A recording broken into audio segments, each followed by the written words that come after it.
intertwined depends. Let's define what you mean by intertwined, because if you talk in terms of political stability and business confidence, that link cannot be denied. I mean, that anywhere in any country you will have that the two aspects or the two considerations intertwined.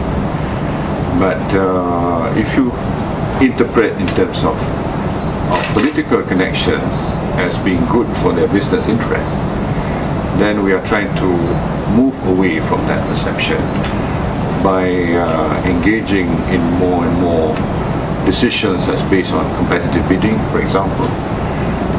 There must be a feeling that if you have a good proposal and a proposal that benefits the country, then it shouldn't matter who you are. You should have a fair chance of being approved by the government. You should also encourage the ease of doing business in Malaysia, so that there will be the spirit of entrepreneurship is very much alive in Malaysia, that you're not encumbered upon certain subjective decisions. The more transparent the rules are, the regulations are, the better it is for the business people, both from abroad as well as our local businessmen.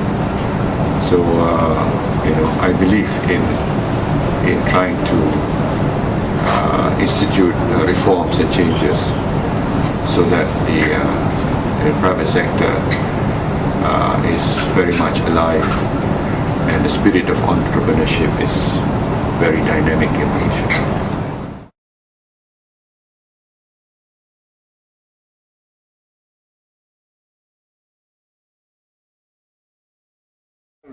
We have to work closely together with Indonesia for us to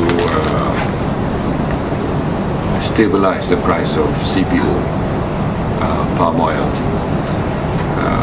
We have already instructed the minister to work closely with his counterpart, because between Malaysia and Indonesia we control about 90% of the palm oil output.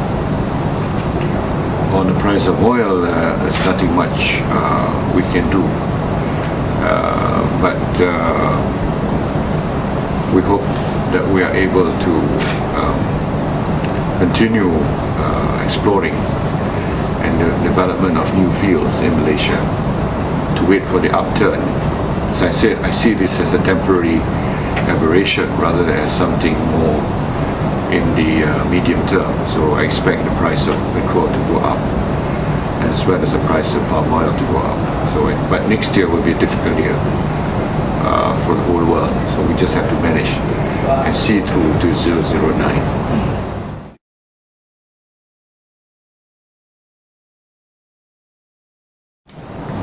Of course, the areas that we have spelled out in our national mission, like for example ICT and biotech, we continue to support our investment and our effort in the strategic areas, including aerospace. We have been successful in bringing in Hewlett & Packard, for example. They have their data center in Cyberjaya, which I launched the groundbreaking ceremony recently.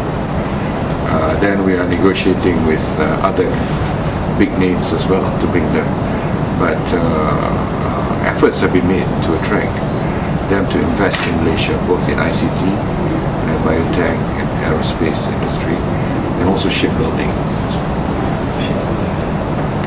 Quite a few of Malaysian companies have won contracts to supply various types of ships to the global market. Well, I don't know. We have given them quite a bit of incentive already, as you know. ICT, biotech, I think it's, the incentives are very attractive.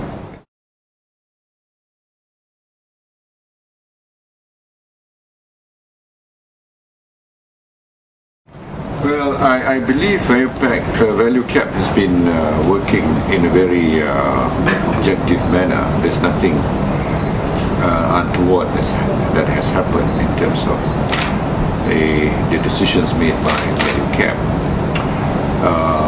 I'll certainly look at the governance of value cap, but we do not want value cap to be compromised in terms of leakage of information with respect to some of the investment decisions to be made by value cap.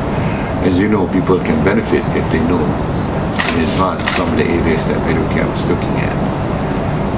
But post-investment decision performance, maybe there is a need for greater transparency.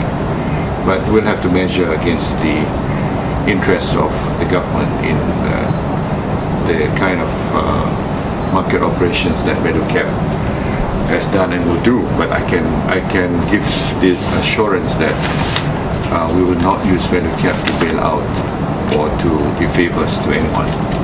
It has generated profit, yes. But of course now, the profits they've generated, a lot of it has gone down. In fact, every single institution has gone down. In America, the pension funds are down by 60%.